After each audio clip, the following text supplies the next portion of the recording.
Bueno, buenos días. El tema de mi plática, como le comentó la doctora, es una guía de práctica clínica sobre manejo y enfermedad de las enfermedades autoinmunes en el embarazo. Principalmente nos quisimos basar sobre lupus eritematoso sistémico y SAF por las complicaciones tanto maternas como fetales que se llegan a presentar.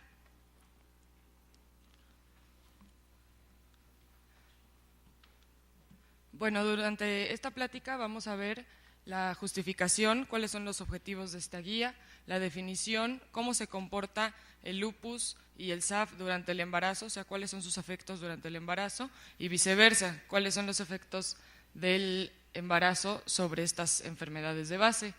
El diagnóstico, cuáles son las pruebas diagnósticas y los criterios diagnósticos actuales que se utilizan para estas dos enfermedades.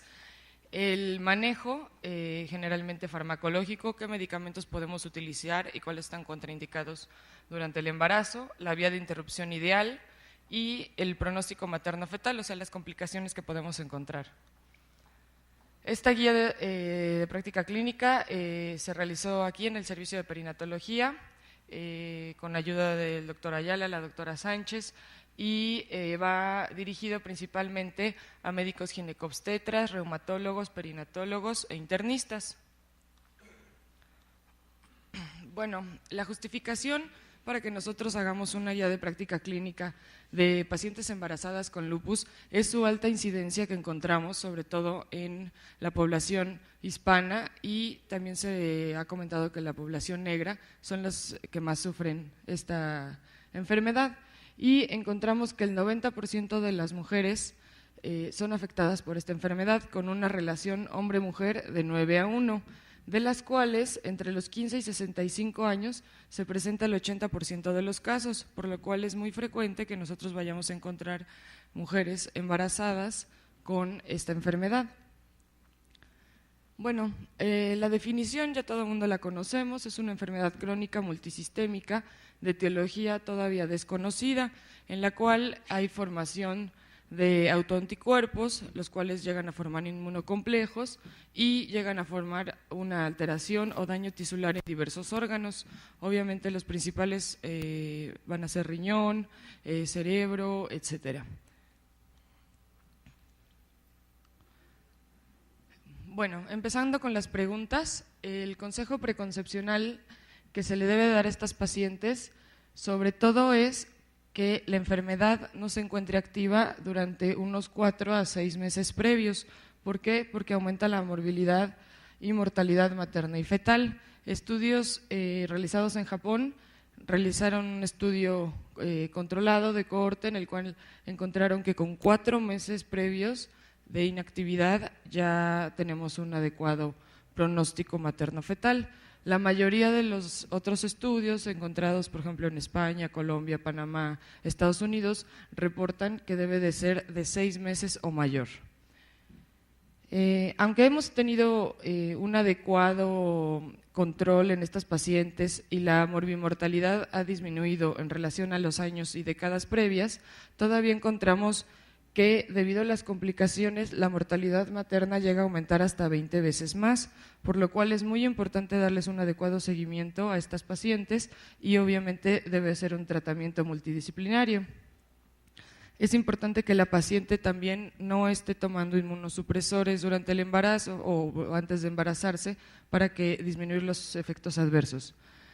Es importante también que la paciente que desee embarazo se debe realizar un cambio a medicamentos que no lleguen a ser teratogénicos y comentarle a la paciente que su fertilidad no está alterada, entonces en cualquier momento pueden llegar a embarazarse y si no lo desean o la enfermedad está activa es necesario utilizar algún método de planificación familiar. ¿En qué casos está contraindicado el embarazo en el lupus? Principalmente cuando encontramos enfermedad activa en los últimos 6 meses, que haya una enfermedad vascular cerebral en los últimos 6 meses, una insuficiencia renal crónica, insuficiencia cardíaca congestiva o que haya una hipertensión pulmonar arterial grave. Todas estas se consideran contraindicaciones, se podría decir absolutas, para la mujer con LES para embarazo. en relación al consejo preconcepcional, la paciente nos preguntará, bueno, ¿cuál es el efecto del lupus en el embarazo? Pues obviamente hay que explicarle a estas pacientes que en la mayoría de los casos, el 50%, hay una adecuada evolución. Claro, siempre especificarle si la enfermedad está inactiva. En el 25% de los casos vamos a encontrar problemas como restricción, prematuridad, etcétera. Obviamente esto se va a ver alterado por si hay una hipertensión de base, si hay el síndrome antifosfolípidos agregado, un síndrome antifosfolípido secundario y, como les comentaba, si la enfermedad está activa.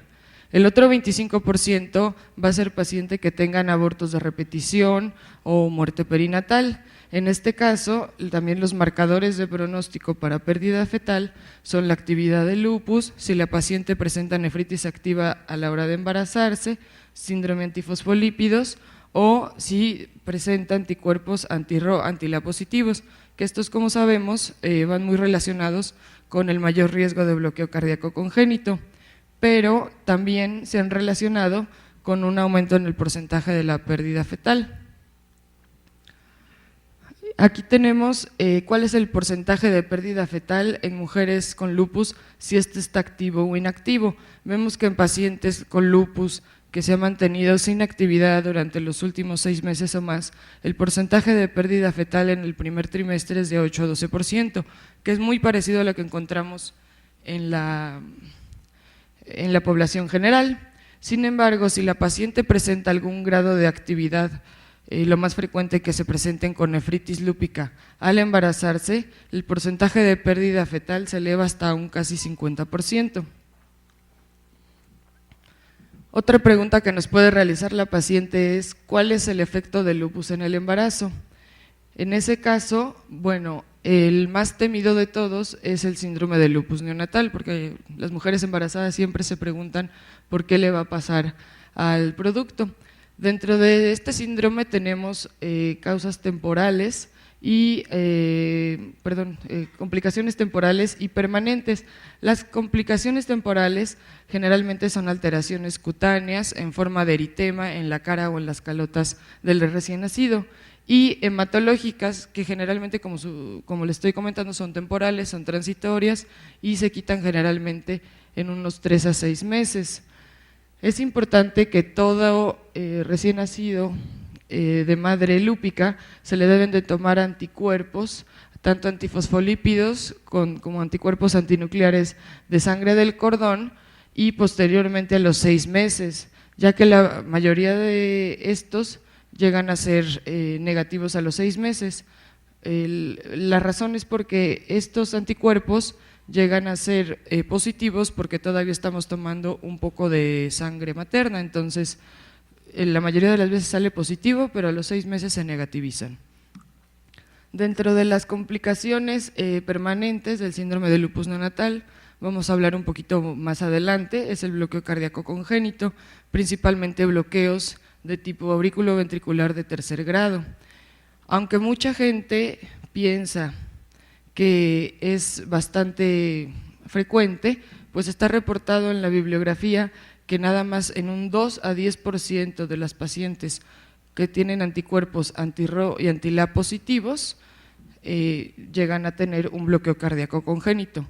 Lo que sí es importante, en un estudio realizado en la Organización Panamericana de la Salud, reportan que mujeres que hayan tenido un recién nacido con bloqueo cardíaco congénito, el porcentaje de recidiva es casi del 50%, entonces está bastante elevado. Y obviamente la mortalidad es bastante elevada si no se trata adecuadamente. La mortalidad del 30-50% que puede ser inútero, secundario a insuficiencia cardíaca congestiva, hidrops fetalis, o puede ser de tipo neonatal. El efecto del embarazo sobre el lupus, como lo comentábamos, lo más importante es la reactivación. La reactivación se llega a dar en 36% de los embarazos, es mucho más frecuente en el posparto y en segundo lugar en el 3er trimestre, por lo tanto en estas 2 etapas es cuando debemos estar al pendiente de uno y otro. Y lo que le comentaba, el más temido de todos es que llega a tener una actividad a nivel renal o una nefritis lúpica, que posteriormente se tendría que clasificar. También puede haber alteraciones a nivel del sistema nervioso central, la más importante, una enfermedad vascular cerebral, por ejemplo, y puede haber alteraciones sanguíneas, principalmente la trombocitopenia. Los criterios actuales, bueno, yo creo que ya todos los conocemos, los criterios de la ARA, que han permanecido durante décadas así y no han cambiado, en los cuales encontramos que la presencia de 4 o más de estos 11 criterios de forma seriada o simultánea nos van a dar el diagnóstico de la enfermedad. Sin embargo, la no presencia de 4 o más síntomas no llega a descartar la enfermedad, y también la presencia de 4 o menos síntomas, pero si la paciente tiene unos anticuerpos antinucleares positivos, llega a confirmar la enfermedad. Se ha comentado que la especificidad de los anticuerpos antinucleares llega a ser hasta de un 95%, por eso se toma como un criterio muy importante para el diagnóstico. Otros anticuerpos que llegamos a solicitar en estas pacientes son, como ya lo habíamos comentado, los anticuerpos anti-Ro o anti-La. Estos llegan a presentarse de forma positiva en el síndrome de Sjögren y en bloqueo cardíaco congénito neonatal. Los anticuerpos anti-DNA de doble cadena se van a asociar con actividad lúpica o nefritis. Estos nos van a servir bastante a la hora de hacer un diagnóstico diferencial entre una reactivación de la enfermedad de tipo nefritis lúpica y una preeclampsia sobreagregada. Y estos deben de ser positivos cuando los títulos son iguales o mayores a 1/80. Y los anticuerpos anticardiolipina, hay que recordar que en un 30 a 50% de las pacientes con lupus puede haber un síndrome antifosfolípidos agregado, por lo cual es muy importante solicitarlo, sobre todo en mujeres con historia obstétrica desfavorable, que hayan tenido pérdida gestacional recurrente y abortos de repetición. Bueno, al presentarse una paciente con criterios clínicos de lupus, nosotros debemos de corroborarlo vía hematológica y en orina para valorar cuáles son las condiciones de la paciente y qué tan activa se encuentra la enfermedad en ese momento, por lo cual vamos a solicitar sus estudios que aquí se comentan. Es importante identificar que durante el embarazo puede haber algunos cambios que nos semejan el lupus, así como la enfermedad cardíaca. Es difícil hacer el diagnóstico durante el embarazo sobre un signo patológico y uno no patológico. En el lupus también puede haber algunos, por ejemplo, la BCG puede llegarse a elevar moderadamente y darnos un falso positivo de que la enfermedad se encuentra activa. La proteinura leve, menos de 100 miligramos al día, en varios textos se ha comentado que llega a ser normal o aceptable en el embarazo. Una trombocitopenia de tipo leve en las últimas semanas del embarazo también puede ser algo normal, al igual que la anemia. Y es muy importante esto, un aumento gradual del complemento se da en el embarazo, al contrario de lo que vamos a ver en pacientes con actividad de lupus. Acuérdense que el complemento, al llegarse a utilizar mucho complemento y activarse este complemento, empiezan a disminuir sus concentraciones séricas, por lo tanto van a disminuir. En pacientes con lupus siempre es importante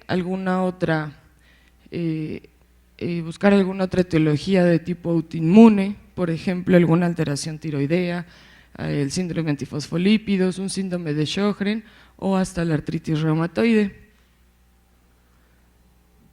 En relación al tratamiento, el manejo farmacológico dentro de pacientes con lupus, sus objetivos llegan a ser que la paciente se mantenga con un adecuado control de la actividad, que haya prevención de daño organoblanco, una recuperación del paciente y una detección y tratamiento oportuno de las complicaciones. Acuérdense que siempre deben de ser vistas estas pacientes por un grupo multidisciplinario. Generalmente pacientes que presentan una enfermedad leve o una reactivación leve, la mayoría de las embarazadas su reactivación es de forma leve, son pacientes con artritis o que llegan a tener alguna alteración hematológica, por ejemplo trombocitopenia, y esa es su única forma de reactivación. En este caso se pueden utilizar AINES o glucocorticoides en dosis bajas, que el de elección generalmente es prednisona. Si la paciente empieza con una enfermedad moderada o severa, en este caso estamos hablando de alguna nefritis lúpica, se inician glucocorticoides a dosis altas y posteriormente se disminuyen de 10 a 15 miligramos al día. Si vemos que no hay respuesta, se debe de valorar el agregar inmunosupresores, obviamente esto valorado por el reumatólogo. En relación a la hidroxicloroquina, hay varios artículos que comentan que la hidroxicloroquina hace varios años no se utilizaba, se suspendía, la paciente tenía miedo sobre el riesgo teratogénico y demás. Actualmente, con una recomendación B, encontramos que la hidroxicloroquina no produce efectos teratogénicos en el embarazo, al contrario, al tener un efecto ahorrador de glucocorticoides, hace que disminuyamos la dosis de glucocorticoides al añadir la hidroxicloroquina. También se ha visto que pacientes que están tomando hidroxicloroquina antes del embarazo y se les suspende al pensar que este embarazo es teratogénico, el riesgo de agudización o reactivación del lupus es elevado, por lo cual no se debe de suspender. Otras recomendaciones ya conocidas por todo, la contraindicación de utilizar AINES en el tercer trimestre por su relación con oligohidramias, hipertensión pulmonar fetal secundario a cierre del conducto arterioso. Y esto es muy importante, sobre todo en primer nivel. La paciente queda embarazada y ya le empezaron su prednisona profiláctica o su determinado hidroxicloroquina profiláctica o algún tipo de medicamento profiláctico, porque como han leído que se reactiva la enfermedad, pues la inician, pero como se recomienda aquí, no se debe de iniciar ni incrementar ningún medicamento solo por quedar embarazada. De hecho, hay pacientes que tienen tan adecuadamente bien controlado su lupus que a veces no están tomando ningún medicamento y cursan sin complicaciones. El seguimiento, ¿cómo se debe realizar? En la primera visita, el médico ginecólogo o el perinatólogo debe de solicitar obviamente su prueba de embarazo, si hay sospecha, y el ultrasonido para valorar vitalidad fetal. Se debe solicitar su biometría hemática, examen de orina y depuración de creatinina 24 horas. Es muy importante tener una depuración y cuantificación de proteínas basal, ya que a veces no llegan a presentarse como una nefritis completamente activa, se podría decir, sino que va subiendo constantemente conforme a la basal la excreción de proteínas y va disminuyendo la depuración de creatinina, y a lo mejor ese puede ser nuestro único signo de laboratorio. También es importante que no solo por ser paciente embarazada de alto riesgo, a veces se nos olvida pedir los estudios de laboratorio que pedimos normalmente a toda paciente obstétrica de bajo riesgo. En relación al reumatólogo, pues obviamente si la paciente está tomando algún inmunosupresor o algún otro medicamento teratogénico o que cause alguna alteración, es importante que se realice el cambio del medicamento. El reumatólogo también debe estar al pendiente de cualquier reactivación de la enfermedad, estar al pendiente si hay datos de artritis, que tenga la paciente úlceras orales, fotosensibilidad, etcétera. Y el reumatólogo generalmente es el que debe de pedir todo el perfil de anticuerpos. También se puede pedir el perinatólogo, pero bueno, por lo menos en este hospital siempre todos estos estudios los solicita el reumatólogo.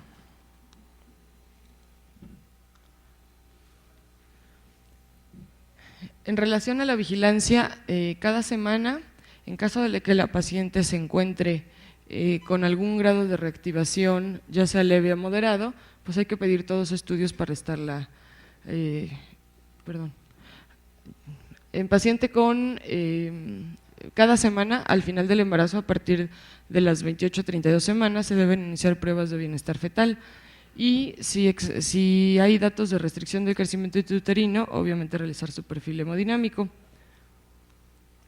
En forma mensual hay que solicitar la biometría hemática para ver que no haya datos de anemia. Acuérdense que el 50% de las pacientes con lupus llegan a tener algún grado de anemia. La química sanguínea para ver valores de creatinina sérica, toma de TA. Se recomienda solicitar examen de orina o un LabStick para ver si no hay sedimento urinario activo cada consulta, y toma de peso y su ultrasonido obstétrico. En relación al reumatólogo, pues obviamente valorar, como les decía, datos de actividad y si es necesario ajustar medicamentos, no sé, aumentar dosis de esteroides o agregarlos si es que no los tenía la paciente. Trimestral, su depuración de creatinina y proteínas en 24 horas para ir valorando la función renal, y el reumatólogo va a volver a solicitar sus anticuerpos, el complemento, el anti-DNA de doble cadena y los anticuerpos anti-RO y anti-LA. En algunos estudios reportan que se debe de tomar 1 o 2 veces en el embarazo, pero hay otros pacientes, hay otros estudios, por ejemplo en Colombia, reportan que se debe de tomar cada trimestre porque no se sabe cuándo se van a positivizar. Y otros estudios que se deben de hacer, pacientes con anticuerpos anti-RO y anti-LA positivos, entre las 18 y 24 semanas es ideal realizar un ecocardiograma fetal. El ultrasonido estructural generalmente entre las mismas semanas se realiza sobre todo para encontrar algún defecto cardíaco, pero si ya tenemos los anticuerpos positivos, nos vamos directo a realizar un ecocardiograma fetal. La paciente obviamente es una paciente con alto riesgo de desarrollar diabetes gestacional, entonces es necesario solicitar una curva de tolerancia o una prueba de escrutinio para diabetes gestacional entre las 24 y 28 semanas. Si la paciente tiene factores de riesgos muy elevados, se puede realizar desde las primeras semanas de gestación. Y ya que estas pacientes se relacionan con mayor probabilidad de desarrollar preeclampsia, eclampsia, restricción, etcétera, se debe realizar un Doppler de arterias uterinas entre las 18 y 23 semanas.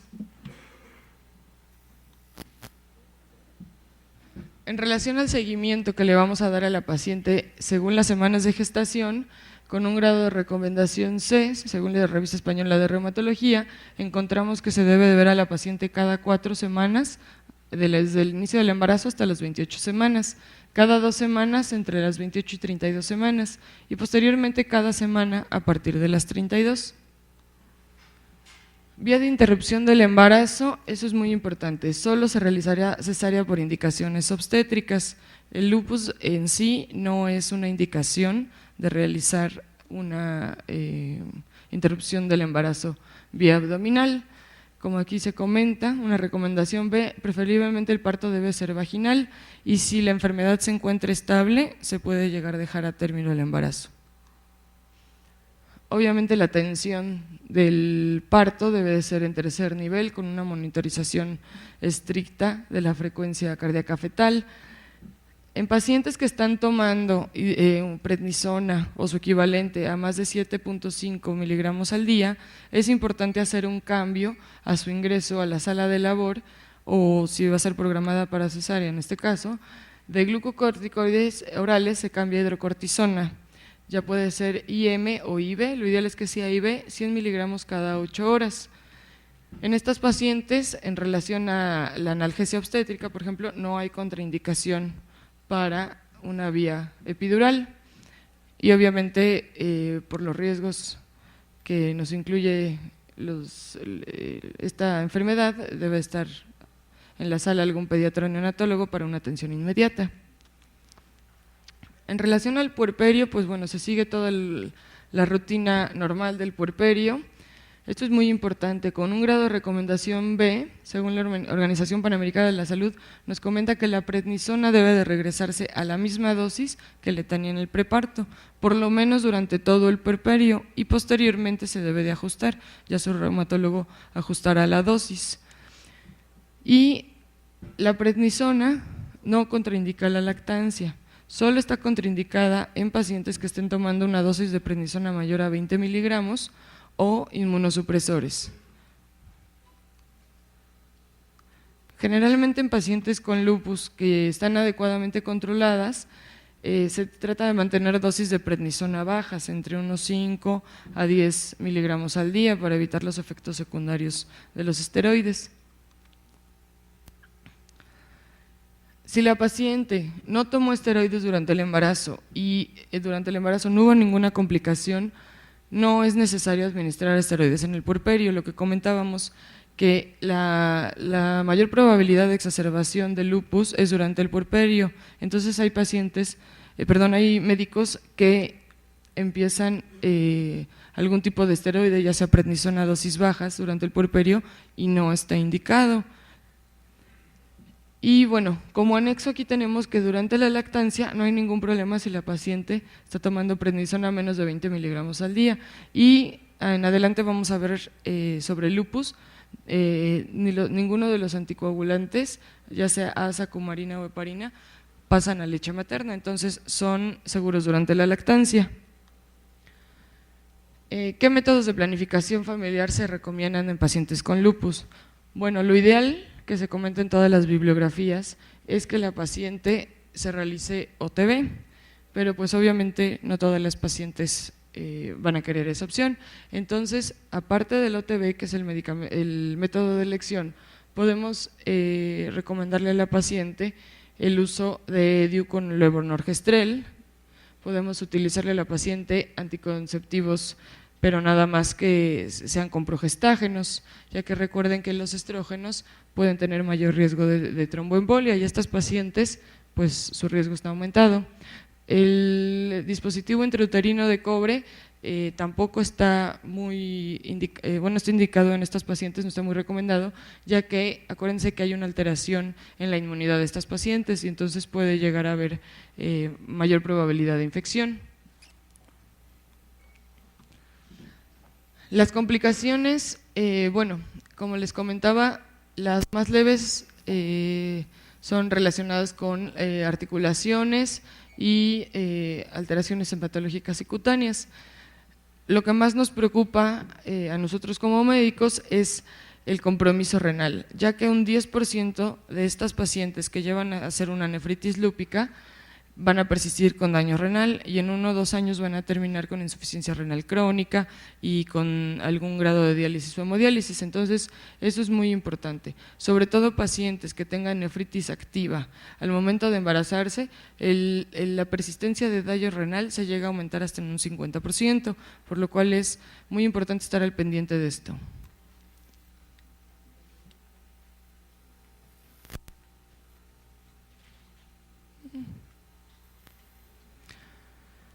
¿Cuándo debemos sospechar esta complicación? Cuando haya una proteinuria mayor a 300 miligramos en una orina de 24 horas, cuando la creatinina sérica se encuentre elevada y cuando encontremos sedimento urinario activo, quiere decir que encontremos cilindros o hematuria en la orina. Aquí tenemos, siempre se ha comentado también en toda la bibliografía, ¿cuál es la diferencia?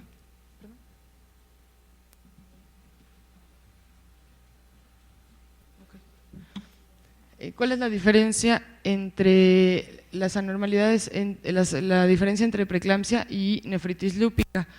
Vemos que principalmente nos podemos basar en el complemento para hacer un diagnóstico diferencial, en la presencia de sedimento urinario activo, la presencia de anticuerpos, en general anti-DNA, los anticuerpos Lozana, todos esos van a estar elevados, y la actividad lúpica en otros órganos.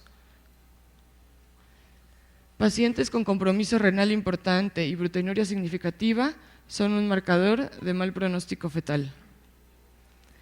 En relación al bloqueo cardíaco congénito, es necesario realizar un seguimiento ecocardiográfico del feto cada 4 semanas. Obviamente se debe de solicitar interconsulta a cardiología infantil y en algunos casos se ha recomendado, una recomendación B, que se debe aplicar dexametasona de 4 a 8 miligramos al día en la madre para disminuir el riesgo de complicaciones, ya sea de hidrops o insuficiencia cardíaca congestiva.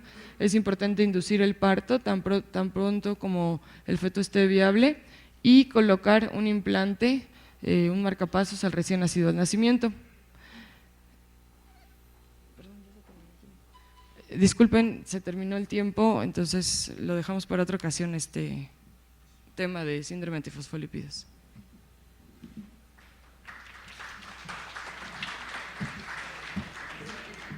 Sí, muchas gracias. Bueno, esta guía también es un poco larga, pero el lupus es una de las enfermedades más frecuentes desde el punto de vista inmunológico. ¿Alguien tiene alguna pregunta para la doctora? Ok, les agradecemos mucho.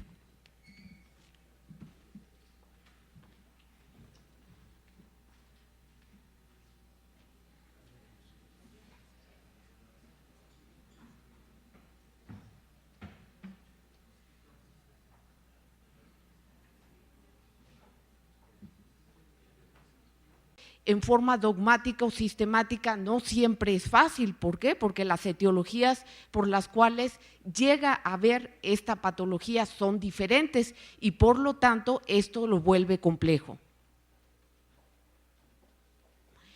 También debemos de tomar en cuenta que la edad gestacional a la que nace el feto va a ser el mejor pronóstico perinatal, de tal manera que entre más pretérmino sea ese feto, menor pronóstico, menor bajo peso y la morbilidad va a aumentar.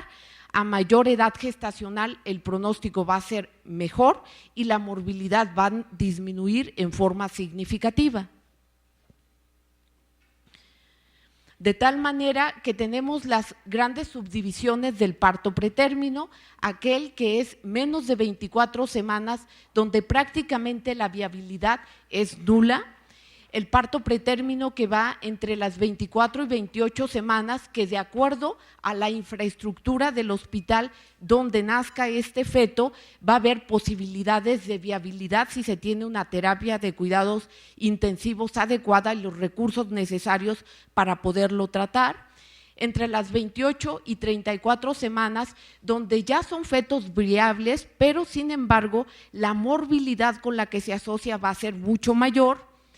Entre 34 y 37 semanas, que bueno, ya son fetos en los cuales prácticamente la viabilidad va a ser muy factible con menor morbilidad. A mayor cercanía del término, esta morbilidad va a disminuir también en forma significativa.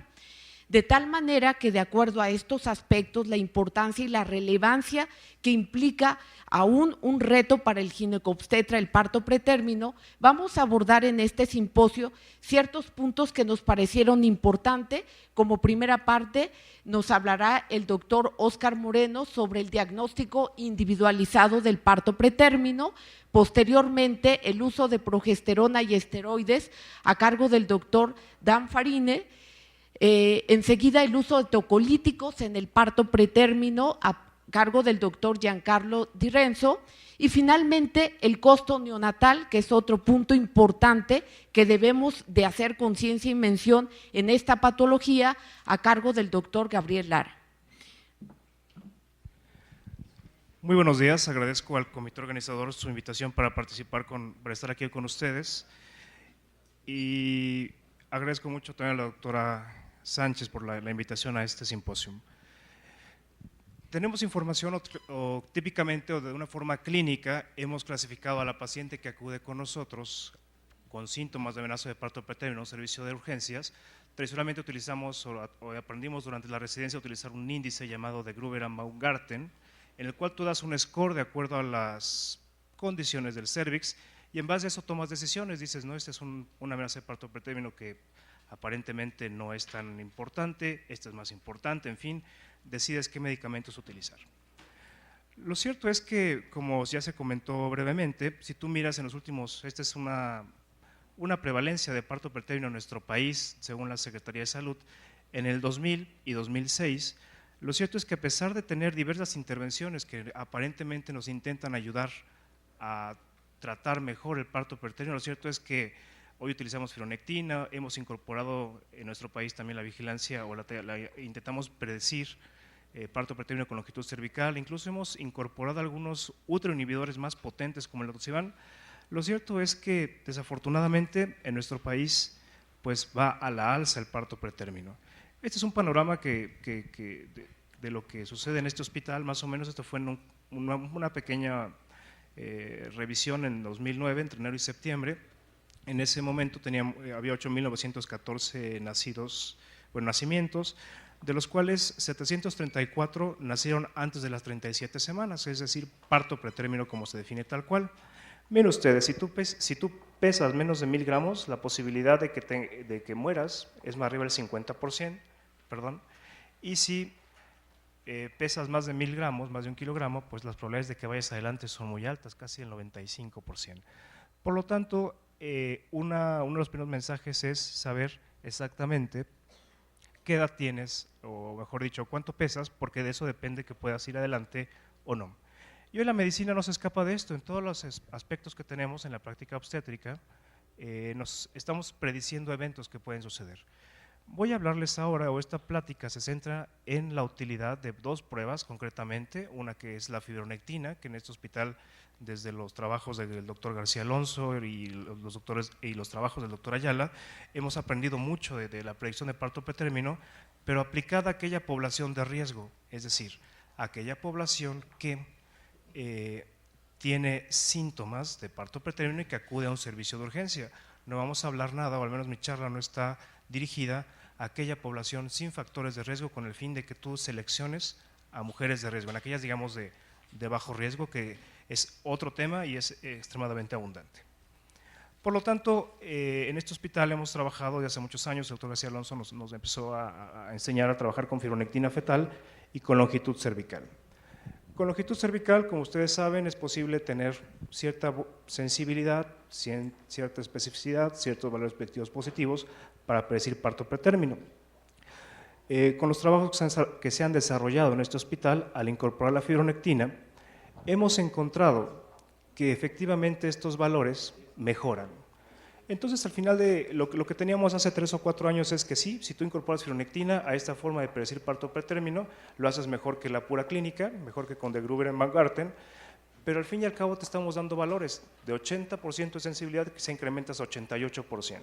La especificidad de 75 vas a 95, en fin, pero a ti como clínico no te estamos diciendo absolutamente nada, te estamos diciendo solo valores, solo matemáticas que cuesta mucho trabajo interpretarlos en la práctica clínica. Por eso nos hemos dado la tarea de hacer algunos trabajos para dar modelos que realmente te sirvan a predecir parto pretérmino en tu práctica cotidiana. Este es un primer trabajo, un primer esfuerzo que hicimos, en el cual este trabajo lo presentamos en un congreso mundial de ultrasonido, y el objetivo fue saber, bueno, efectivamente si la asociación de ambas herramientas te ayuda a predecir parto pretérmino, pero sobre todo darte una forma práctica para que tú lo puedas aplicar en tu consulta diaria. Con ese objetivo, 326 mujeres con síntomas de amenaza de parto pretérmino entre las 24 y 33 semanas que acudieron al servicio, en ellas medimos por supuesto la longitud cervical mediante ultrasonido, en ellas evaluamos la fibronectina fetal. Recordar que fibronectina hoy, por el momento la que utilizamos en el hospital, es una evaluación cualitativa. Hay un punto de corte y la prueba te dice es positiva o es negativa. Sería estupendo, sería ideal que fuera cuantitativa, pero por el momento no la tenemos. Después les dimos el manejo convencional del servicio y esperamos. Y vimos cuántas de estas mujeres tuvieron su parto antes de las 34 semanas y cuántas después de las 37 semanas. Hicimos ya cosas estadísticas, en fin, hicimos modelos de regresión logística y curvas de rendimiento diagnóstico. Tradicionalmente, de hecho, la fibronectina, han habido muchos estudios, sobre todo europeos, pero en aquellas mujeres de bajo riesgo, y al fin y al cabo la conclusión europea, por llamarlo así, es que fibronectina no te ayuda o no mejora la predicción de parto pretérmino. Los estudios norteamericanos sí han demostrado que sí te ayuda la fibronectina con este fin. Entonces, en estas 326 mujeres, así se agrupan, Esto es el resultado, como ustedes pueden ver, en el eje de las X, la longitud cervical en milímetros y los días al nacimiento. Visualmente, pues es muy pobre la gráfica, pero visualmente te parece dar la impresión que entre más corto sea tu cervix, parece que, claro, el parto es más pronto. Entre más largo sea tu cervix, la posibilidad de que haya un parto pretérmino disminuye. Pero si las divides de acuerdo al resultado de la fibronectina, en aquellas mujeres que tienen fibronectina negativa, en realidad lo que mide el cervix es irrelevante. Si es muy corto tu cervix, si es muy corto tu cervix, puede ser que nazcas en 60 días. Es decir, ustedes pueden ver la tendencia que hay, parece que no hay ninguna relación en aquellas mujeres con parto pretérmino y fibronectina negativa de poder predecir el parto. Pero en aquellas que tienen fibronectina positiva y tú les mides el cervix, vaya que hay una relación. Entre más corto es el cervix, lo que todos sabemos, más probabilidades de que el bebé nazca pretérmino, y entre más largo es el cervix, en realidad las posibilidades de que haya parto pretérmino son menores. Por lo tanto, fibronectina fetal pareciera ser, si tuvieras que hacerlo en 2 etapas, pareciera ser que podrías decir con fibronectina, o sea, si la fibronectina es positiva, el cervix realmente te va a ayudar a decir cuánto falta para que nazca un bebé. Si es negativa, pues el cervix no está muy claro que te vaya a ayudar. Al fin y al cabo, pues, obtuvimos estas curvas de rendimiento diagnóstico. Es solo una forma visual de representar qué tan buenas son la asociación de las dos pruebas para poder predecir parto pretérmino. En estas curvas de rendimiento diagnóstico, entre más se acerquen a este punto, es mejor una prueba. Esto es para predecir parto pretérmino antes de las 37 semanas. La prueba sería perfecta si el área bajo la curva fuera de 100. Entonces, bueno, 0.70 pues es, digamos, mediano, no está tan mal. Pero particularmente cuando miras si te ayuda a predecir aquellos bebés que nacen antes de las 34 semanas, por supuesto que mejora mucho tu curva de rendimiento diagnóstico y se va casi al 0.87. Entonces, en este primer trabajo dijimos, bueno, parece ser que asociarlo, los dos, en aquellas mujeres con síntomas de amenaza o con amenaza de parto pretérmino, es muy útil, pero principalmente para predecir aquel parto que es menos o es menor de 34 semanas. Y les muestro qué hicimos. Hicimos un modelo de regresión logística, y en este modelo de regresión logística, al fin y al cabo, tras varios análisis matemáticos y fórmulas, en fin, y ciencia ficción, al fin y al cabo teníamos que dar una herramienta al clínico que le fuera útil en su práctica cotidiana. Llegamos al fin y al cabo a este archivo de Excel donde está expresado todo este modelo de regresión logística, está expresado aquí. Entonces te llega a ti la paciente, vamos a suponer que tiene 26 semanas, y vamos a suponer que le mediste el cervix,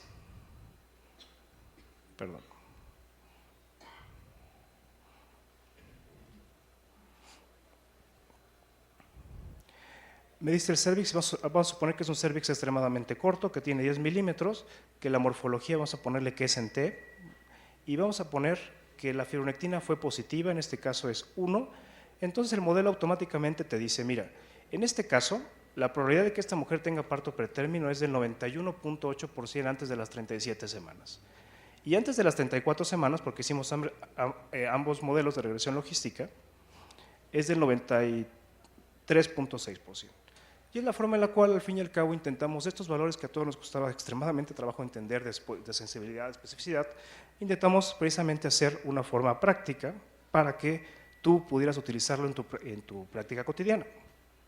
Lo cierto es que al final, en realidad, cuando tú trabajas con tus datos o cuando tú aplicas una fórmula en datos propios, pues has hecho un traje a la medida. Es decir, te van a ir muy bien estas fórmulas. El reto era, pues, validar esta fórmula en una población diferente, en tiempos diferentes, con operadores diferentes. Por lo tanto, nos dimos a la tarea de hacer este segundo trabajo. Dijimos, bueno, ya tenemos una fórmula que aparentemente nos ayuda a predecir parto pretérmino, vamos a aplicarle a una población diferente y en tiempos diferentes. Estos son los antecedentes, es básicamente el trabajo que les comento. Esta es la fórmula, al fin y al cabo, para poder llegar a este valor de probabilidad. La fórmula obtiene el odds ratio, la razón de momios. Como latinos nos cuesta mucho trabajo entender odds ratios, por eso es que lo trasladamos a probabilidad. Con esta fórmula también observamos que con ciertos puntos de corte tú en el 90% de las ocasiones decías sí podías discriminar quién iba a parir antes del término y quién no. Para validar este modelo, pues, ahora en 112 mujeres, igual en las mismas semanas de gestación, medimos longitud cervical, evaluamos fibronectina, esperamos, les dimos el tratamiento convencional y vimos quién parió al término, antes de las 37 semanas y antes de las 34 semanas. Aquí, perdón, es un error, no es después de las 34, es antes de las 34, y les aplicamos este modelo de regresión logística, el que les mostraba hace un momento. Y se nos ocurrió dividirlo por grupos. Dijimos, mira, aquellas que el modelo te diga menos del 15%, vamos a hacer un grupo de bajo riesgo, vamos a llamarlo grupo 1. Vamos a hacer dos grupos de riesgo intermedio, cuando la probabilidad del modelo te sale entre 15 y 45, y un tercer grupo cuando la probabilidad del modelo te da entre 46 y 60, y vamos a hacer un grupo 4 cuando es más del 60% la probabilidad. Como ustedes pueden ver aquí gráficamente, aquellas mujeres que sí tienen parto pretérmino, solo es comparar que su cervix, en esta población que trabajamos ahora, pues su cervix es más corto respecto a las que no, obviamente de forma significativa, y también aquellas mujeres que no tienen parto pretérmino, la proporción de ellas que tienen o mejor dicho, aquellas mujeres que tienen una fibronectina negativa, la gran proporción no tiene parto pretérmino. Sin embargo, cuando la fibronectina te da positiva, más o menos es el 50% que va a parir antes del término y 50% que no. De estas 112 pacientes que estudiamos, 2 tuvieron un parto antes de las 34 semanas. Entonces, bueno, vamos a ver cómo se comportaron nuestros grupos. El grupo número 1, el que dijimos de bajo riesgo, cuando el modelo me dijo menos del 15%, tuvimos 8 pacientes ahí, ninguna tuvo parto pretérmino. El grupo 2, un grupo de moderado riesgo, de ellas, como ustedes pueden ver, casi el 90%, 9 de 10, no parieron antes del término, no tuvieron parto pretérmino. Grupo 3, con un poco más de riesgo, 70%, 7 de 10, y el grupo 4, el de más alto riesgo, como ustedes pueden ver, cuando la fórmula te dice que la probabilidad es más del 60%, en este caso la probabilidad de que tengan parto pretérmino es casi del 90%, 9 de 10. Algo que nos llamó la atención es que aquellas 2 mujeres que tuvieron su parto antes de las 34 semanas, que es el grupo más de riesgo, el modelo nos arrojó una probabilidad del 48% y del 71%. Entonces, al fin y al cabo, como conclusiones y para concluir la plática, por supuesto que asociar longitud cervical con fibronectina fetal en aquellas mujeres con síntomas o datos clínicos de amenaza de parto pretérmino es útil.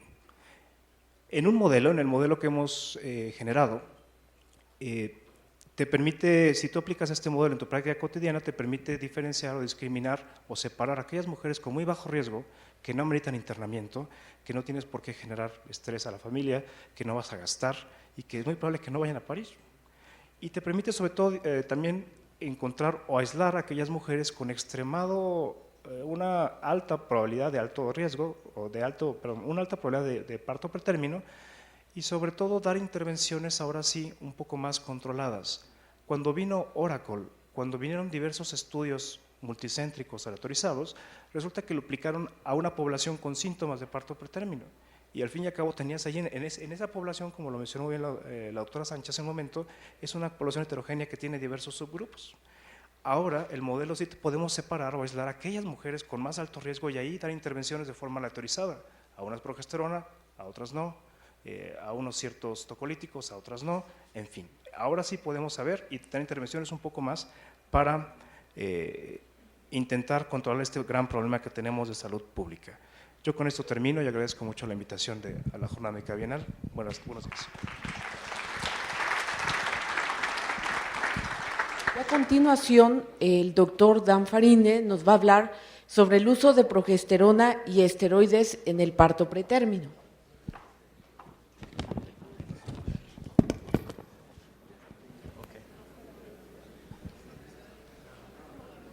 Good morning, everybody. Wow. It's a pleasure to be in a beautiful country.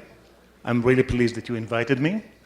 And in the next 10 minutes or so, I'll try to cover the issue of progesterone in labor. Somebody asked me if I was going to speak in Spanish, but I told him that you'll be laughing throughout the whole 10 minutes, so maybe I shouldn't. And we are still waiting for the slides.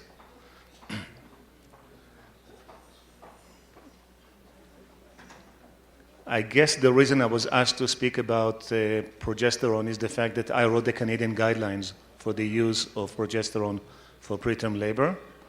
The other major guidelines are the Americans that are anonymous, the Europeans that were written by Giancarlo Di Renzo, who is sitting in the front, and a group. I do. I gave it to them, but here we go again.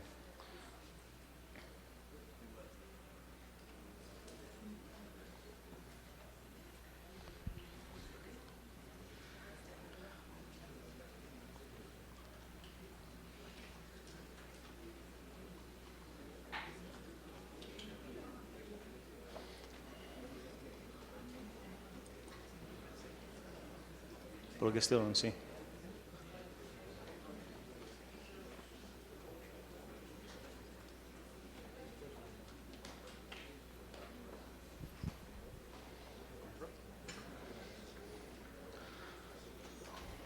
So the real question is, should we use progesterone to prevent preterm birth? And you probably know that many of our infertility colleagues prescribe progesterone like vitamins. And the question is, should we treat progesterone like vitamins? And the short answer is yes, because you should not use anything unless you know that it's really working and the balance between risk and benefit is there. And there was a major excitement about 10 years ago about vitamin C and vitamin E, antioxidants, to prevent preeclampsia and other things.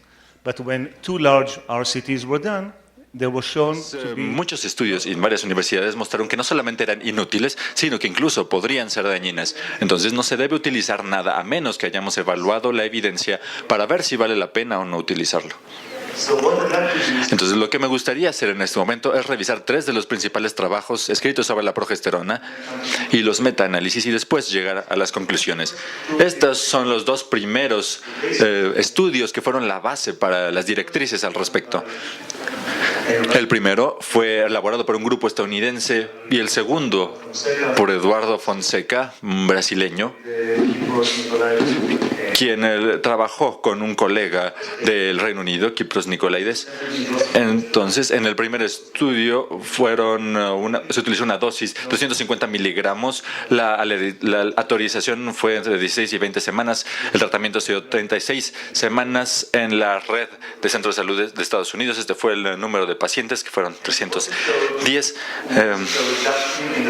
Y lo que se vio fue una reducción en la incidencia de parto pretérmino, 36.3 aquí y 54.9 aquí. Y no fue muy significativo, sin embargo, los neonatos tuvieron una buena salud posteriormente. Las mujeres con embarazos pretérmino anteriores deberían recibir inyecciones para reducir el riesgo de parto prematuro y las complicaciones neonatales. Entonces, a partir de el estudio de Fonseca, que se realizó en Londres, noten que este estudio tenía aproximadamente 25,000 pacientes y solamente menos del 2% habían mostrado problemas de cervix, de cuello uterino corto. Entonces aquí este es un pequeño segmento de la población que tenía cervix corta. A estas personas se les recetó progesterona vaginal entre las 24 y 34 semanas. Y lo que se encontró fue que hubo una reducción significativa en el parto pretérmino en menos de 34 semanas y pareció haber una reducción en la morbilidad neonatal, pero no pareció ser muy significativa. La conclusión fue que las mujeres con cuello uterino corto deberían recibir progesterona.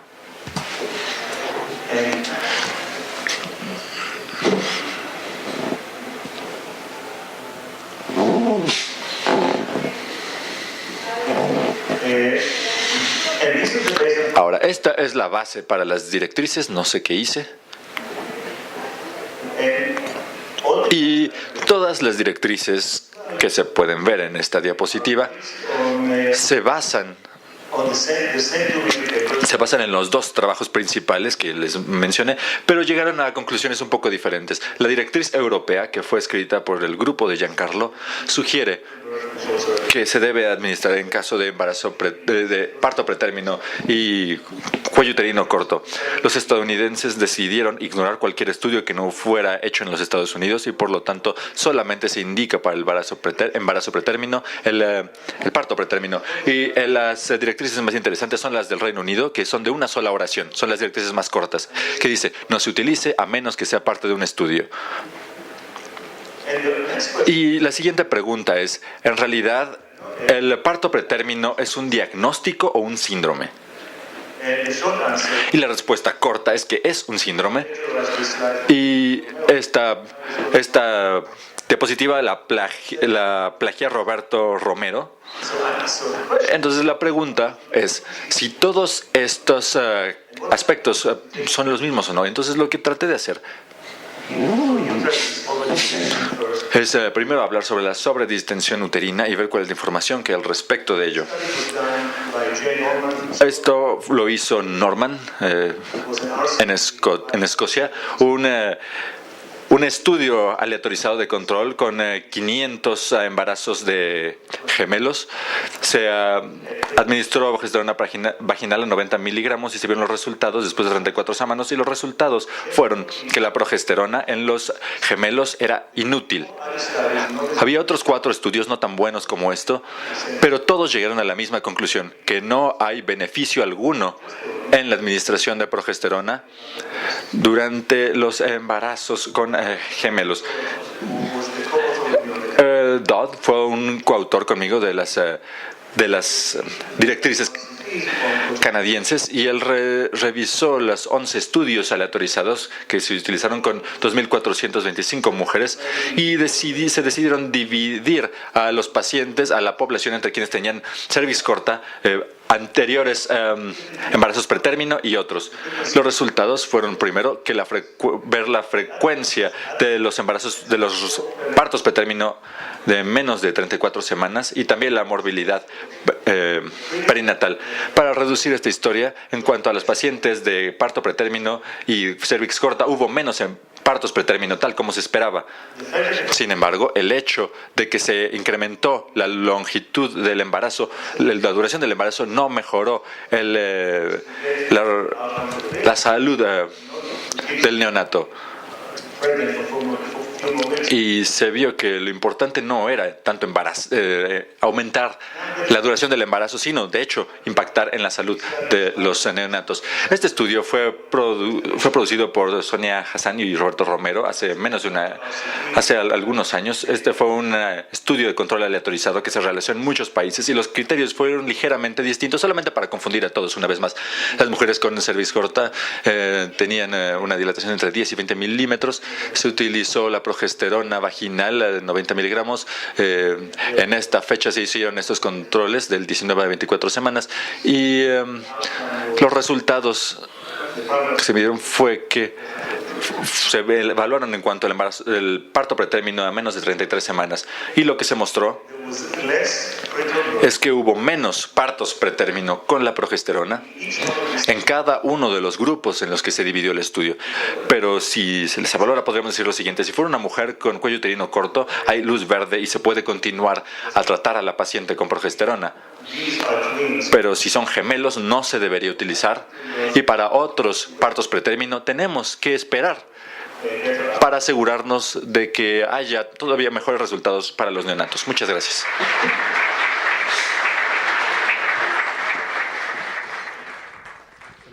Muchas gracias al doctor Danfarine. Y a continuación, siguiendo la secuencia de estos temas que ya mencionamos, vamos a presentar a nuestro siguiente ponente, el doctor Giancarlo Di Renzo, que nos hablará sobre el uso de tocolíticos en el parto pretérmino.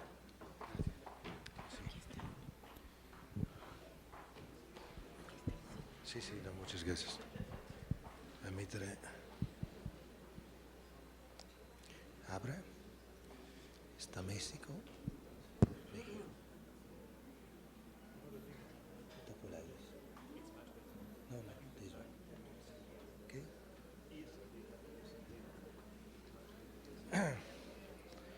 Okay.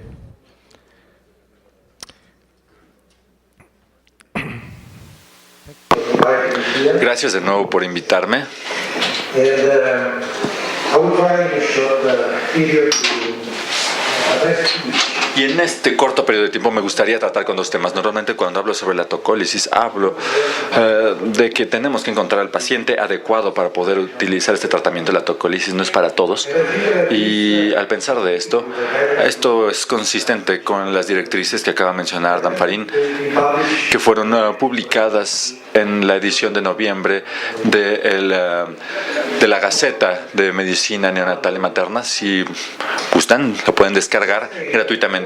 Como dije, el primer reto es identificar al paciente. Y el doctor Oscar mencionó un trabajo similar que se hizo en Italia y otros trabajos que están llevándose a cabo con una asociación al medir la longitud cervical con ultrasonido, que se ha mostrado que es mucho más efectivo que el examen vaginal normal más la fibronectina. ¿Y por qué? Porque si basamos la identificación de esta condición solamente en la identificación de la información del historial clínico, habrá un exceso de hospitalización, tocólisis y corticosteroides, y esto podría incrementar el potencial de riesgo en estas intervenciones, que podría ser muy costoso. Entonces hicimos este estudio en varios centros. Lo menciono porque se puede ver la ligera diferencia en los resultados.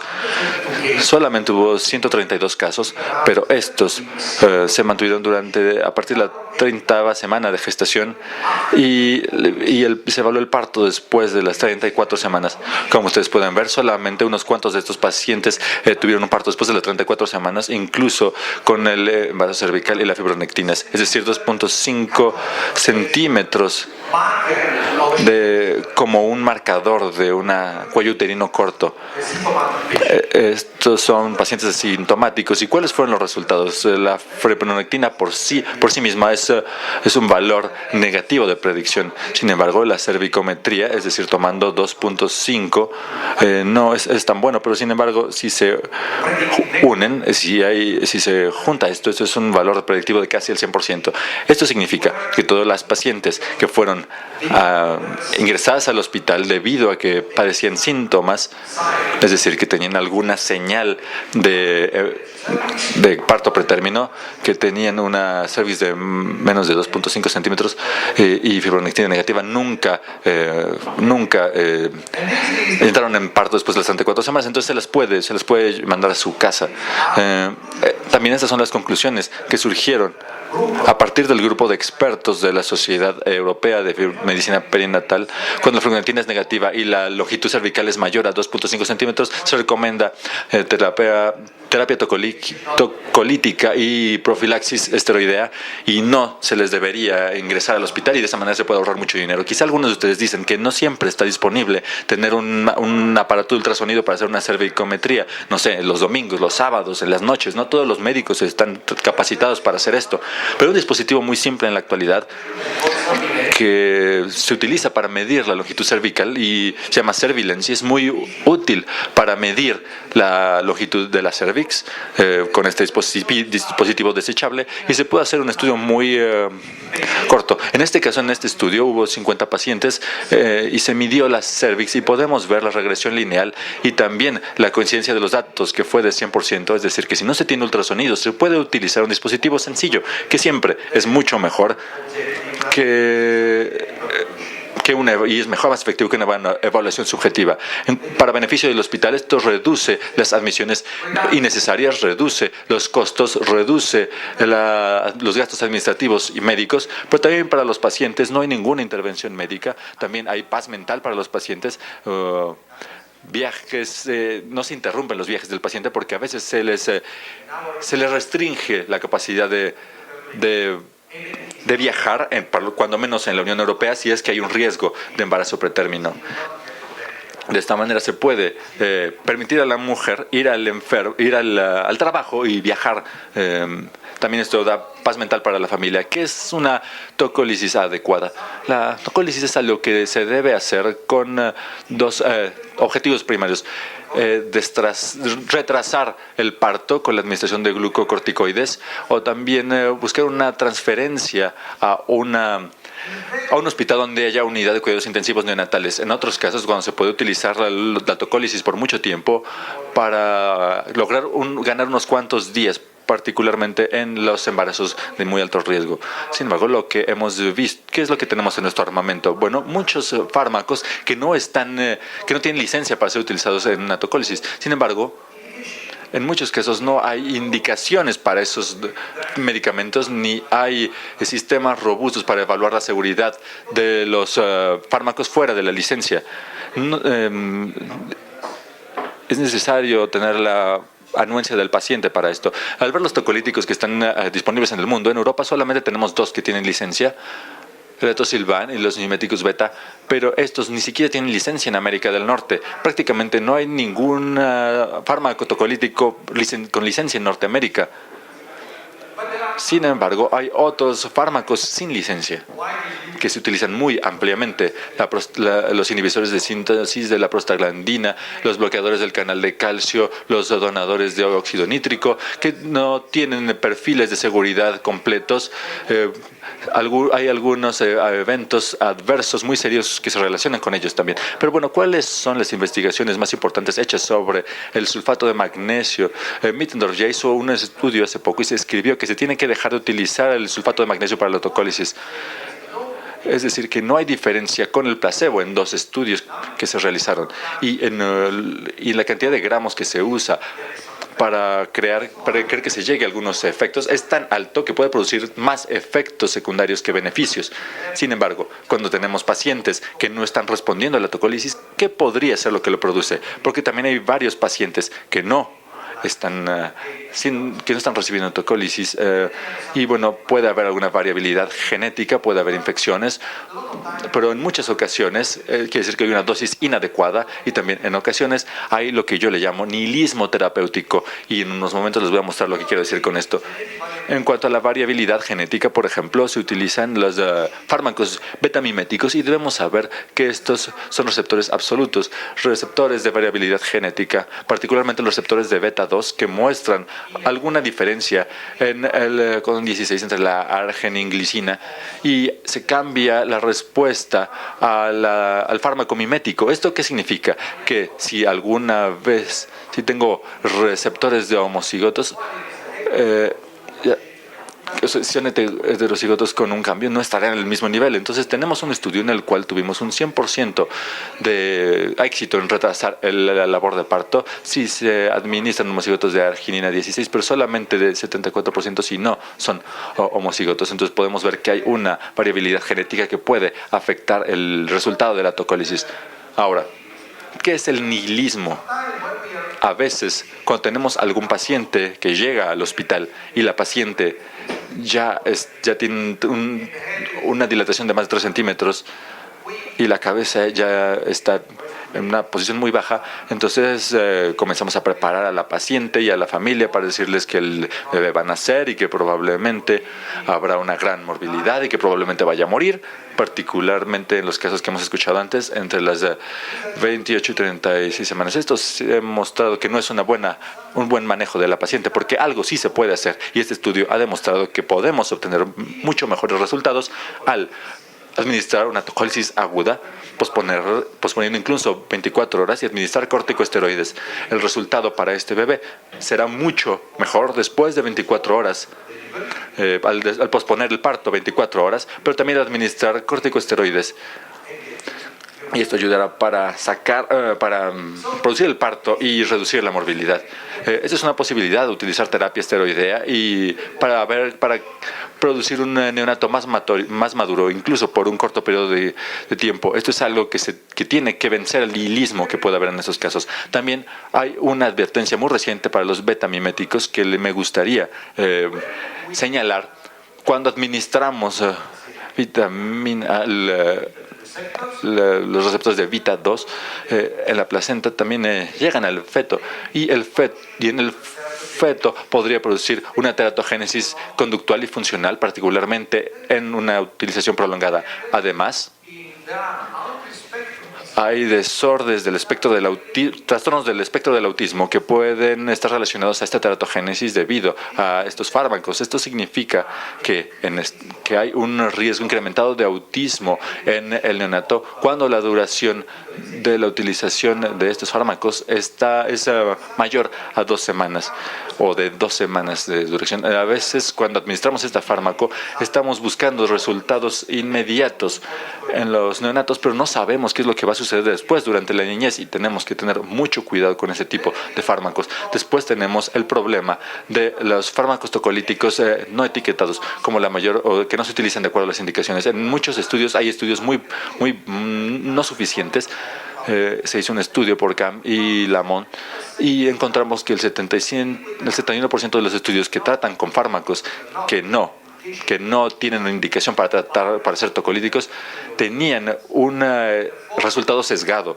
El resultado es que solamente el 6% de estos estudios son correctos. Se pueden imaginar que no se puede basar el manejo de los clientes de los pacientes en estos casos tan complicados utilizando estos estudios. También hay una estadística nacional que se hizo en los Países Bajos que mostró que había severos efectos adversos para las madres, edema pulmonar e incluso la muerte.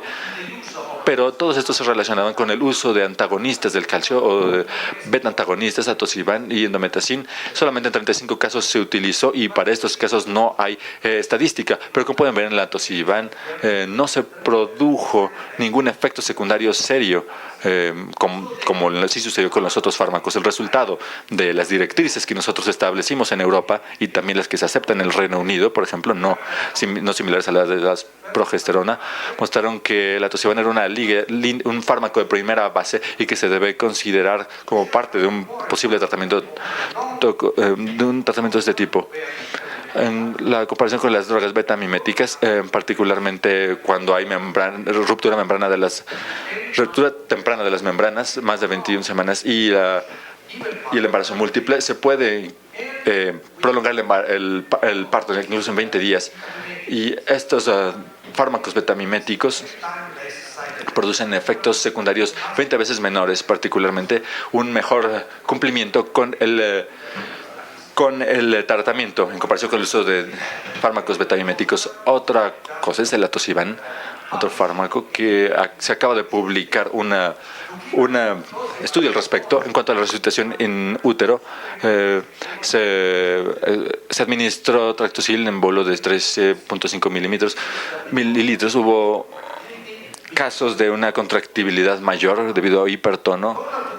Y entonces, si se tiene una mano dentro de la vagina para mantener la cabeza bien alineada, después se puede preparar a la paciente para evitar infecciones. Finalmente, hay evaluaciones de costo-beneficio al utilizar un fármaco que aparentemente es muy costoso en comparación con cualquier otro, que podría ser mucho más barato. Y hay 3 estudios que se realizaron en Alemania, en Austria y en el Reino Unido. Y en todos ellos, al ver las evaluaciones económicas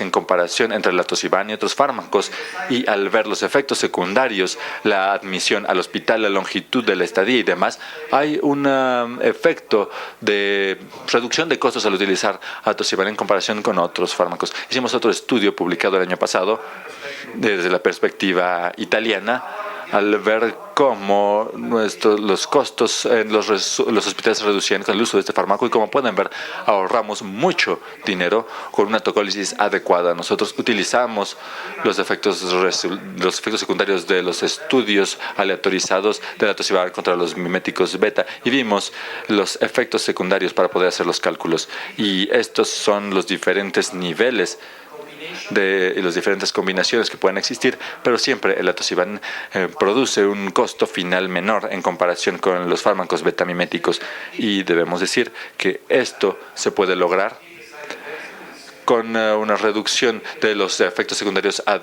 asociados. Y dado que en Italia tenemos nacimientos pretérminos de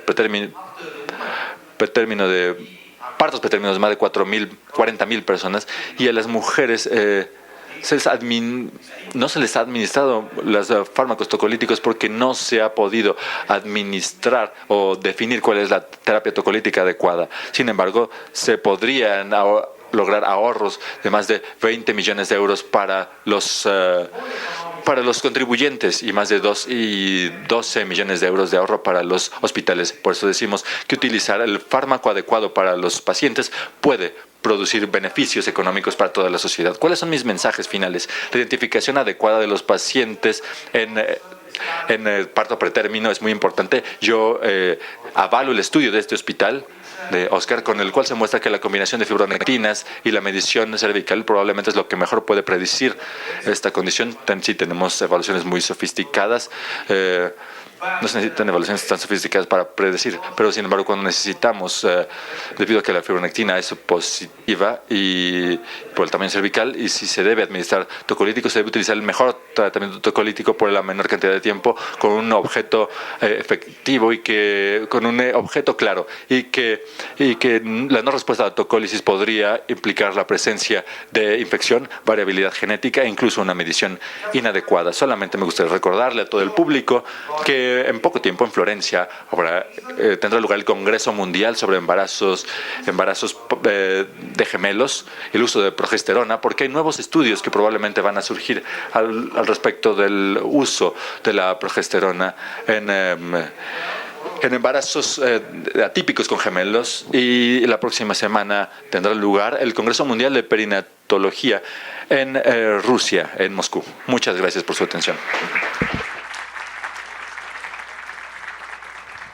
Le damos las gracias al doctor Giancarlo y a continuación, hablando sobre la parte del resultado del parto pretérmino en términos de costo neonatal, tenemos al doctor Gabriel Lara Flores, que nos va a hablar sobre este tema. Anoche hice varias oraciones, normalmente yo rezo en las noches y se me olvidó rezarle a Steve Jones. Entonces, San Steve Jones no me ayudó hoy. Bien, me dejaron el paquete un poquito más fuerte a mí, es hablar del dinero. Para su tranquilidad, estimados amigos, no voy a hablar de lo que ustedes deben de pagarle al neonatólogo por recibirles un prematuro. Voy a hablar lo que el neonatólogo se gasta en el prematuro. Entonces, vamos a hacer, me dijeron que tengo 10 minutos, hice una breve exposición para darnos cuenta de todo esto. ¿Sí? ¿Con esto?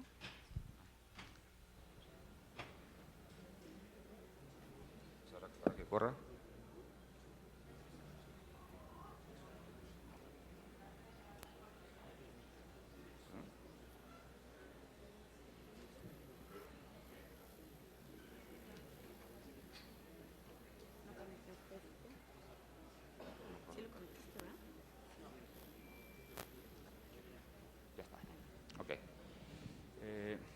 Para que se den idea ustedes, ayer hablábamos de cómo ha evolucionado la tecnología en razón de que, o por lo tanto, actualmente tenemos mejores índices de mortalidad que en los años 80 eran alrededor de los 50-55%, y en la actualidad, hasta hace un par de años, bajaron el 23% a nivel global. De tal manera que si queremos ver cómo estamos nosotros establecidos a nivel de Latinoamérica, no nos vamos a comparar con Europa, no nos vamos a comparar con Norteamérica, son circunstancias diferentes, aunque cada vez se están emparejando más. Bueno, les puedo decir que nuestra mortalidad por cada 1000 nacidos vivos van a ser alrededor de 6.6%. Esto va a variar en función de cada hospital y cada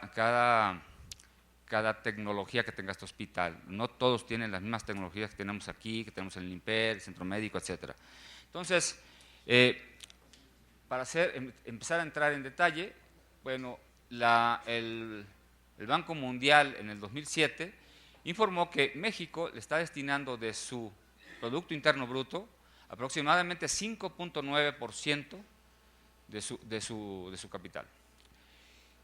Esto no me resultaría un poquito preocupante, sino que hasta que ayer estábamos revisando las cifras que tiene la Secretaría de Salud, me encontré con esto. La Secretaría de Salud expresa este enunciado, que a mí me llamó muchísimo la atención. Dice: el porcentaje de su riqueza que México invierte en salud Y si ustedes van y observan esta tabla con países del mismo orbe, ustedes se van a dar cuenta que México está por abajo de los países latinoamericanos en cuanto a lo que se invierte en salud. ¿Cuánto se invierte por cada individuo? ¿Cuánto vamos a gastar nosotros o cuánto le vamos a costar nosotros al Estado? Nosotros más o menos le estamos costando al Estado, expresado en dólares, también es información del Banco Mundial. No sé si esta cifra esté maquillada, no sé si sea cierta, espero que sí, yo creo que sí. Bueno, alrededor de $564 por año nos están invirtiendo a cada uno de nosotros. Ok, para entrar en detalle, perdón.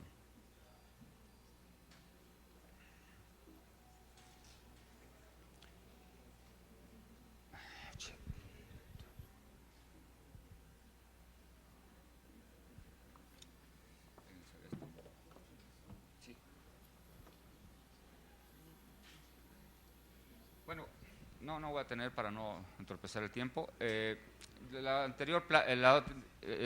diapositiva anterior decía que los costos se pueden medir de dos maneras: el costo económico o el costo que le va a dar o va a pagar el niño por nacer de manera temprana.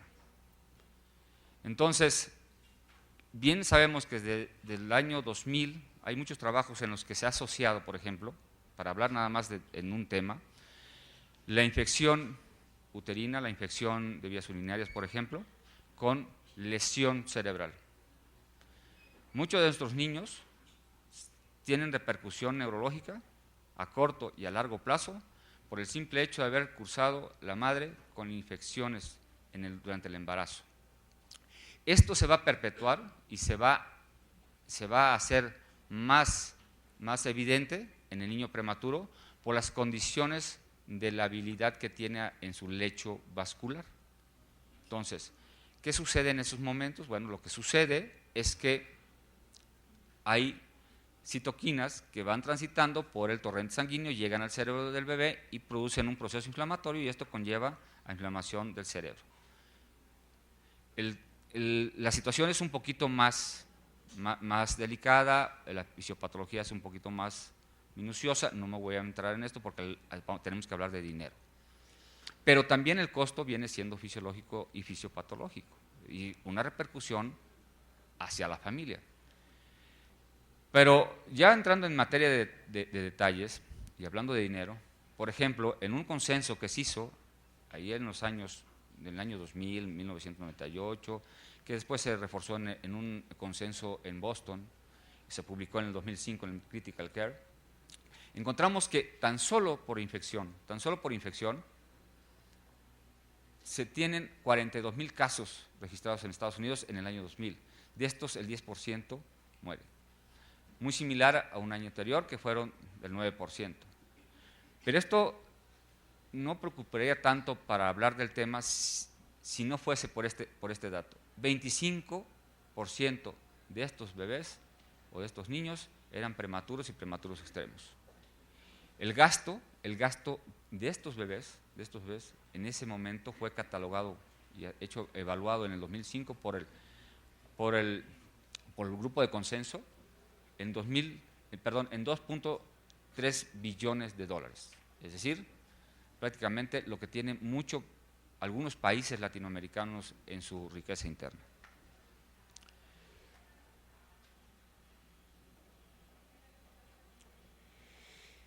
Con estos datos, y tomando en cuenta que en Estados Unidos, por ejemplo, el promedio de estancia de 30 días le cuesta al Estado alrededor de $40,600, y que los prematuros extremos duplican ese costo, entonces se hizo un análisis únicamente por infección. Estoy hablando de un solo tema.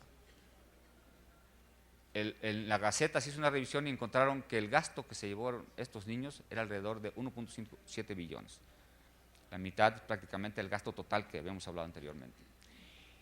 Y aquí en México se echó a andar un protocolo para investigar cuánto se gasta un bebé en la terapia intensiva o en la unidad de cuidados intensivos del Centro Médico Nacional Siglo XXI. Y esto se publicó en el 2000 en la Gaceta Médica de Medicina.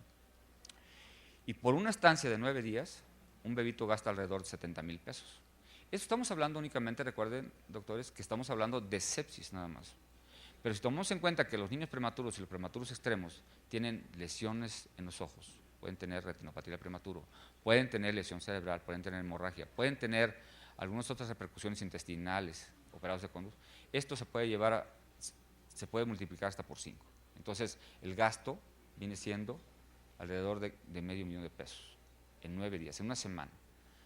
Y si ustedes o yo lo pusiese en duda, pues basta ver nada más las cuentas que tenemos en los hospitales privados, ¿no? En 3 días ya están consumiendo alrededor de 300,000 pesos por todo el consumo.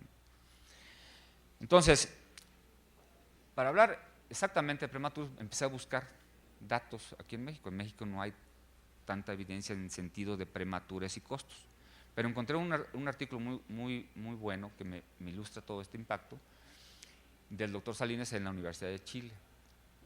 Lo expresaron en pesos chilenos y yo lo llevé a dólares. Ellos vieron el impacto económico de la prematurez y algunas malformaciones. Separaron, quiero decirles, que separaron 83 pacientes prematuros y fueron alrededor de 18 pacientes con malformaciones congénitas que eran compatibles con la vida. Bueno, de los cuadros y de las tablas que presentaron de costos por promedio, por su presentación, pues este es el prematuros menores de 1.500 gramos y encontramos que dos cosas. Una, que el gasto mayor que se llevaba este prematuro era por el día cama, era alrededor de $13,800 en su estancia. Y bueno, el gasto total venía teniendo un impacto de alrededor de $20,999. ¿Qué quiero decir con esto?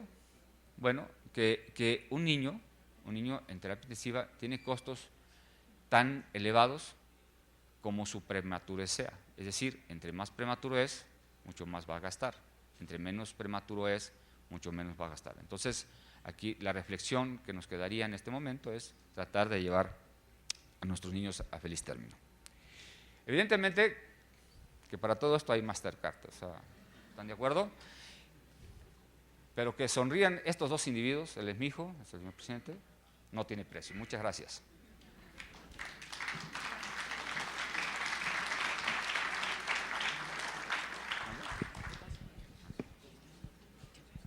Le agradecemos mucho al doctor Lara y siguiendo la secuencia del simposio le pedimos por favor a los ponentes si pasan al presidio para iniciar la sesión de las preguntas.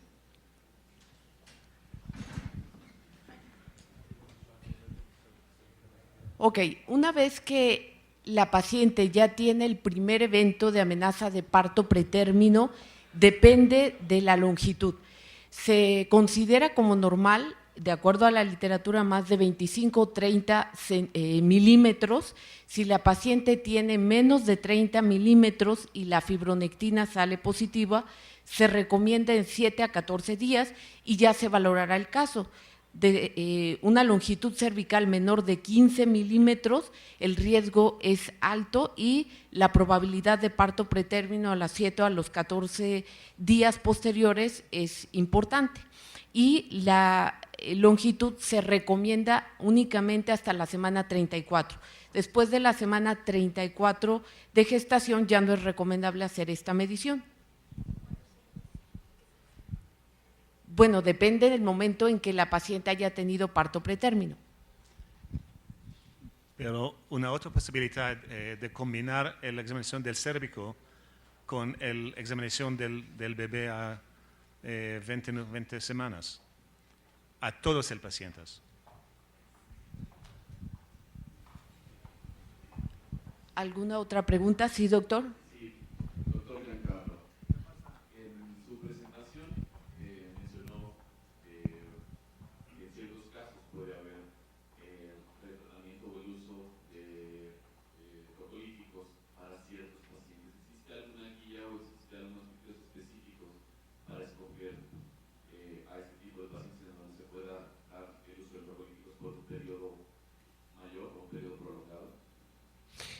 No, non está guía sul tratamiento muy prolongado, que va muy limitado, solamente en centro de tercer nivel, en casos muy seleccionados, como ho dicho, nella gravidanza múltiple, como trigéminas, que tiene a ganar 2 o 3 semanas de la 24 a la 27, porque el resultados perinatal después de 28 en estas semanas son más diferentes que a 24 o 25, y lo mismo cuando tenemos una rotura prematura muy temprana de las membranas como a 20-21 semanas y tiene contracciones, ahora vamos a intentar con management, si no está infección, de prolongar la rotura jusqu'à a 28 semanas más o menos.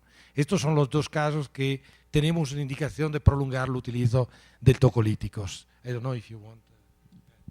I'm going to say it in English, though, otherwise I'll sound a bit silly. The real question is, should you treat the patient? That's what Giancarlo said in the very beginning.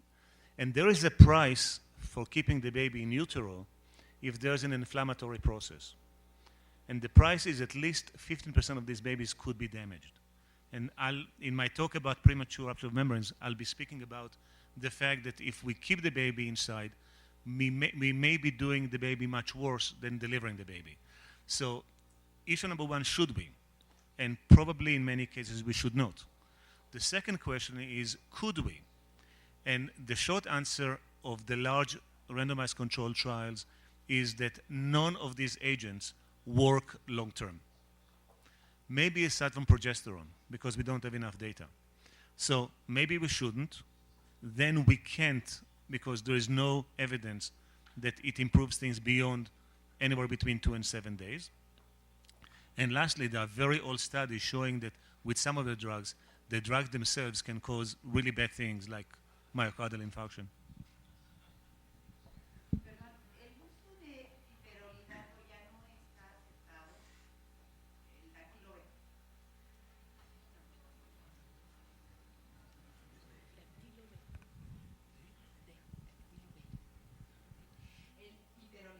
Sí, generalmente dentro de los uteroinhibidores de primera elección, el dactilo B no es de primera elección, definitivamente no es uno de los uteroinhibidores que significativamente se haya demostrado, de acuerdo a la medicina basada en la evidencia, que sea uno de los mejores o de primera elección.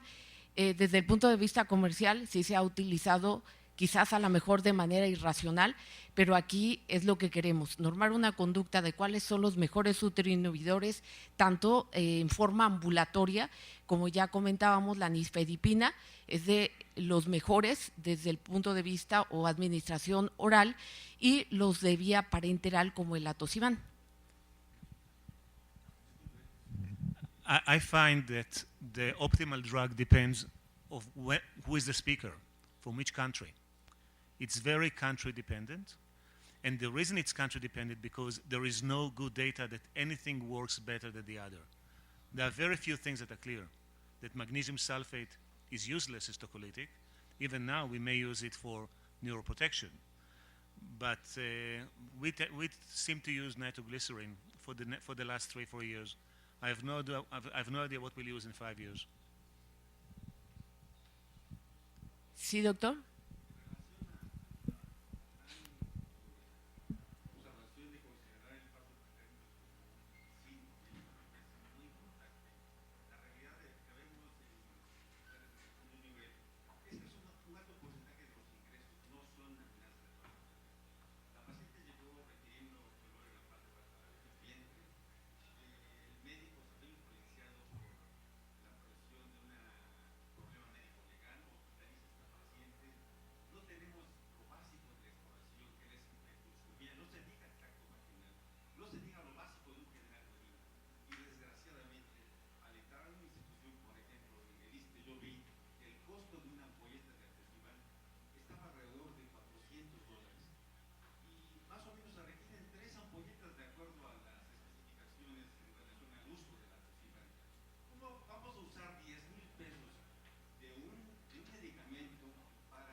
Bueno, aquí primero que nada debemos de ser muy sistemáticos en la evaluación de una paciente que tiene una amenaza de parto pretérmino.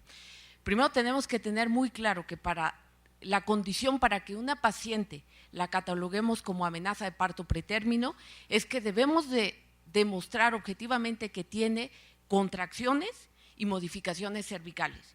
Si no cumple esos criterios y nos vamos a ir o a coordinar por lo que la paciente subjetivamente nos diga, bueno, pues ahí vamos a sobrediagnosticar y sobretratar un gran número de personas.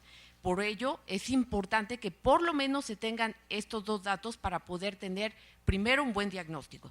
Segundo, las pruebas como la longitud cervical y la fibronectina son herramientas que tenemos a la mano y que los servicios de urgencia, afortunadamente, cada vez tienen más esa infraestructura.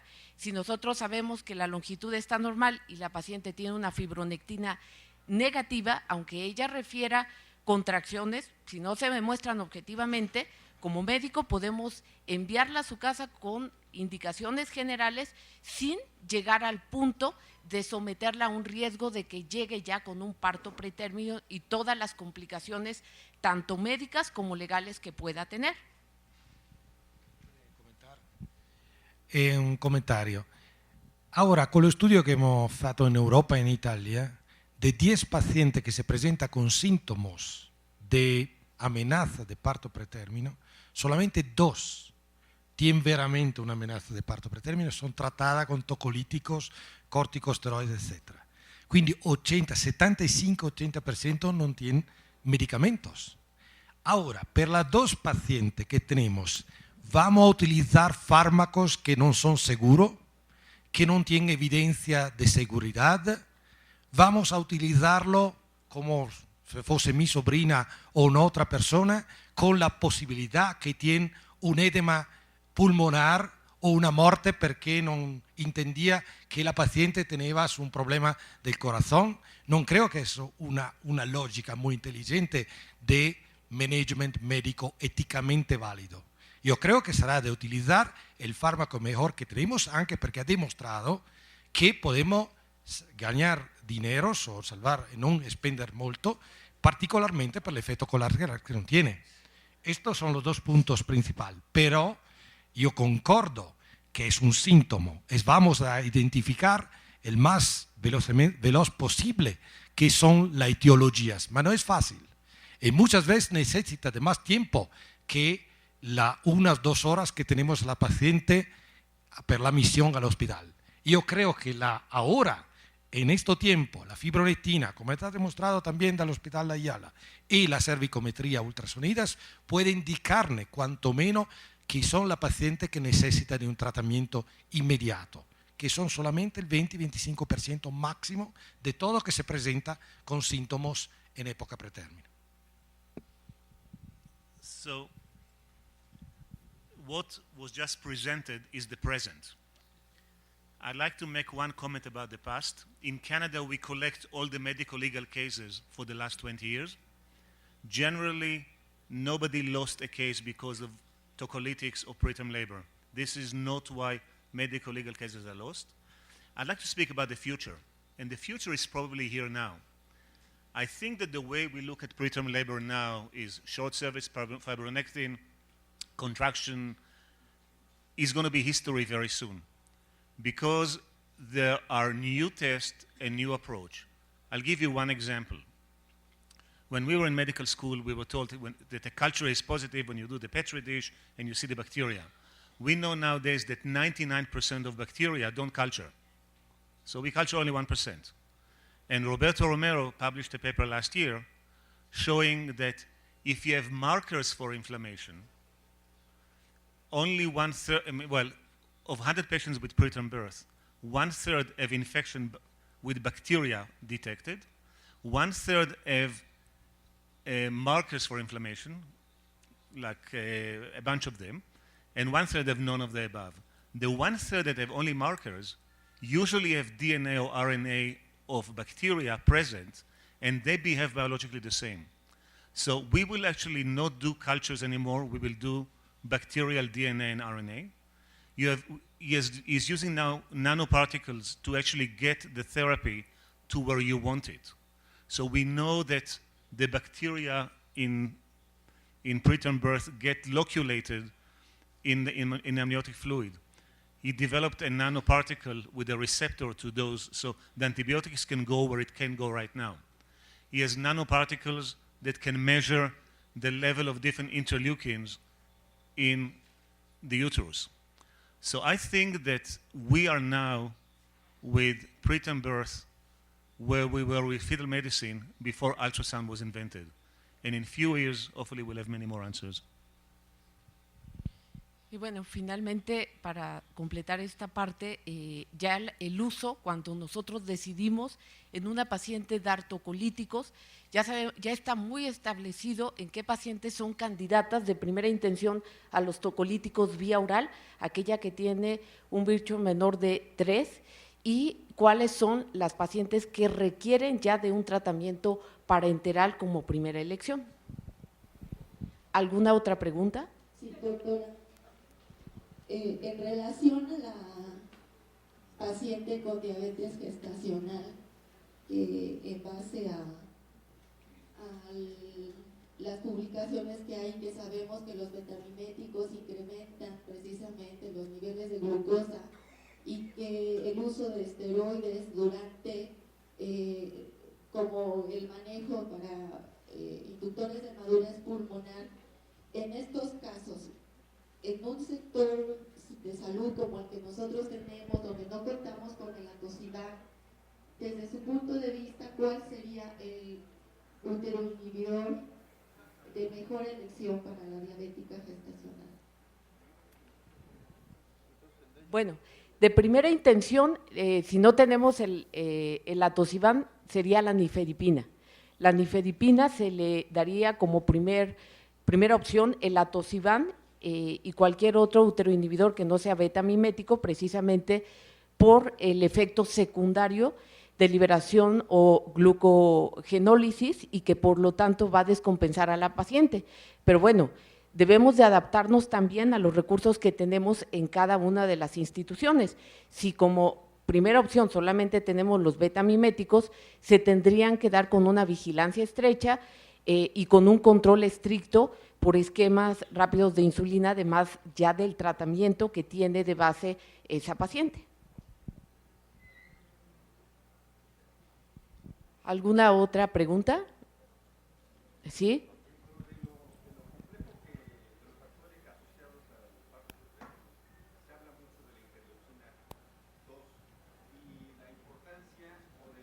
Yo pregunto si es la asociación que se ha observado en relación al uso de esteroides con fines de inducir la madurez pulmonar y si se ha visto que si este esteroide tiene que ver con la reducción de esa interleucina 2 y en consecuencia esperar un mejor resultado en la uteroinhibición.